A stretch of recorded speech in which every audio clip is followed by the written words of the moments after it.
रहीम अल्लाहुम्मा सल्ली अला मोहम्मद व आले मोहम्मद लब्बैक या हुसैन। आज हम उत्तर प्रदेश के डिस्ट्रिक्ट बरेली के नगर पंचायत सेतल में हमारे सामने बैठे हैं मौलाना सैयद बसारत हुसैन जैदी। क्योंकि मेरी ज़बान थोड़ी कहीं लड़खड़ा रही है, उसमें आप वो ना करें। तो बहरहाल आप वल फजर टूर के नाम से एक टूर चलाते हैं जो करबला की ज़ियारत के लिए ज़ायरीन को ले जाते हैं। कौन सा कहाँ से ऑर्गेनाइज करते हैं इस टूर को, और कौन सा टूर होता है, किस किस जगह ज़ियारत के लिए जाते हैं? मौलाना साहब, मैं आपसे जानना चाहता हूँ, बताएं। अस्सलामु अलैकुम वरहमतुल्लाहि वबरकातुहू। जी सरताज भाई, हम तकरीबन जो टूर ज़ायरीन का लेके जाते हैं वो ऑल इंडिया होता है, जिसमें हैदराबाद, चेन्नई, बेंगलोर और यूपी, दिल्ली, बिहार, गुजरात, अदर सूबे के ज़ायरीन होते हैं। और अल्हम्दुलिल्लाह ये हम खिदमत कई साल यानी काफ़ी अरसे से अंजाम दे रहे हैं, और अल्हम्दुलिल्लाह कोशिश करते हैं कि ज़ायरीन की हद्दल मक़दूर खिदमत करें, और ये अजर हमें इसका शहज़ादी फ़ातिमा ज़हरा सलामुल्लाह अलैहा अता फ़रमाएंगी। टूर के एतबार से हम 3 कंट्री पहले जाते थे ज़ियारतों के हवाले से, एक इराक़ और एक ईरान और तीसरे सीरिया।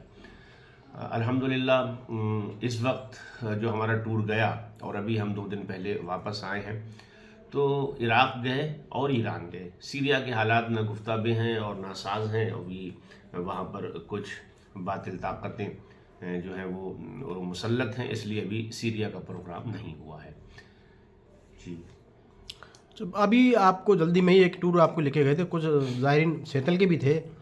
सबसे पहले आप कहाँ पहुँचते हैं? सबसे पहले टूर आप कहाँ जी पहुँचते हैं? अभी जो हम टूर लेके गए थे, ये हम 18 जनवरी को यहाँ से निकले थे दिल्ली से, जिसमें हैदराबाद और दिल्ली और अदर स्टेट के लोग शामिल थे। हमारी बस्ती के भी तकरीबन 8 लोग शामिल थे।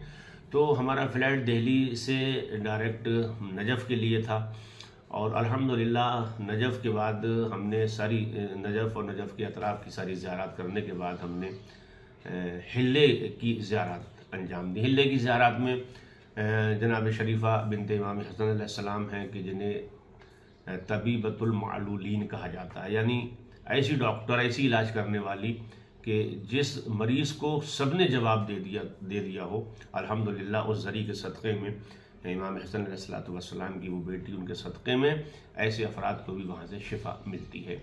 उसके बाद मकाम हज़रत इब्राहीम अलैहिस्सलाम पर गए, वो जगह की ज़ियारत कराई जहाँ पर बकर इब्न अली अलैहिस्सलाम का मरक़द है, या फिर नमरूद ने जहाँ पर हज़रत इब्राहीम अलैहिस्सलाम के लिए लकड़ियाँ जमा की थीं और उसमें आग लगाई थी, और हज़रत इब्राहीम खलीलुल्लाह को उसमें डाला था।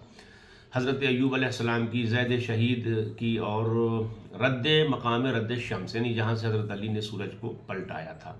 तो ये सारी ज़ियारत शामिल हैं हिल्ले की ज़ियारत में। हिल्ले की ज़ियारत करके हम लोग वापस आए करबला, और वहाँ पर हमने होटल पहले से बुक किया हुआ था, वहाँ पर क़याम किया। 3-4 शाबान अल्हम्दुलिल्लाह विलादत हज़रत अब्बास, विलादत इमाम हुसैन अलैहिस्सलाम, उन्हीं के सहन में, उन्हीं के करीब, उन्हीं के हरम के करीब हम लोगों ने बड़ी शान व शौकत के साथ मखसूस आमाल और इबादत अंजाम दिए। फिर उसके बाद हम लोग निकल गए काज़मैन और सामर्रा की ज़ियारत करने के लिए, जिसमें काज़मैन में बहुत सारी ज़ियारत हैं। इमाम मूसा काज़िम अलैहिस्सलाम, इमाम मोहम्मद तकी अलैहिस्सलाम, मस्जिद बरासा वो मकाम है कि जहाँ पर हज़रत अली अलैहिस्सलाम ने एक कुआं खोदा था और उसमें एक मीठा चश्मा जारी हुआ था, और वो आज भी वहाँ पर आसार है। या वो पत्थर भी वहाँ पर है मस्जिद बरासा में, कि जिस पर जनाब हज़रत ईसा अलैहिस्सलाम की जब विलादत हुई थी, उनकी माँ मरियम अलैहिस्सलाम ने सबसे पहले उस पत्थर पर आपको लिटाया था।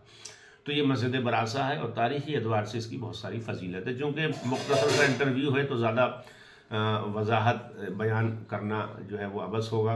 जी जी। उसके बाद हम हज़रत बहलोल दाना के मरक़द पर गए, यूशा बिन नून के मरक़द पर गए, और फिर उसके बाद हज़रत सैयद मोहम्मद इब्न इमाम अली नकी अलैहिस्सलाम का मरक़द की ज़ियारत की।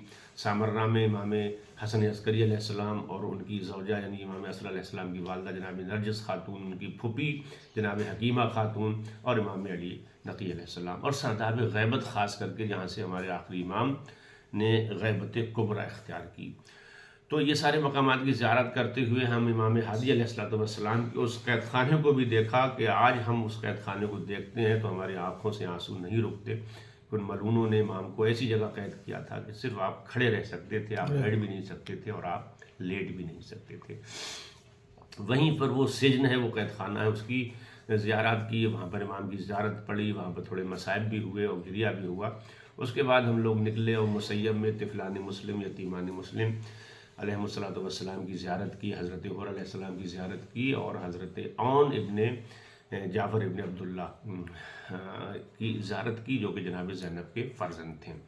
پھر ہم لوگ کربلا میں ایک دن قیام کیے، اور اس کے بعد میں ہم لوگ دوسرے دن الحمدللہ اسی ایک پراگندہ ماحول میں، جہاں لوگوں نے ایران کے سلسلے سے سب کو ڈرایا ہوا تھا کہ امریکہ یوں کرے گا، امریکہ یوں کرے گا، یوں کرے گا، لیکن ہم نے کسی کی پرواہ نہ کرتے ہوئے وہاں سے الحمدللہ 28 جنوری کو رخصتی کی، ہم نے ایران کی طرف کوچ کیا اور ہمارا سفر ایران کی طرف شروع ہو گیا۔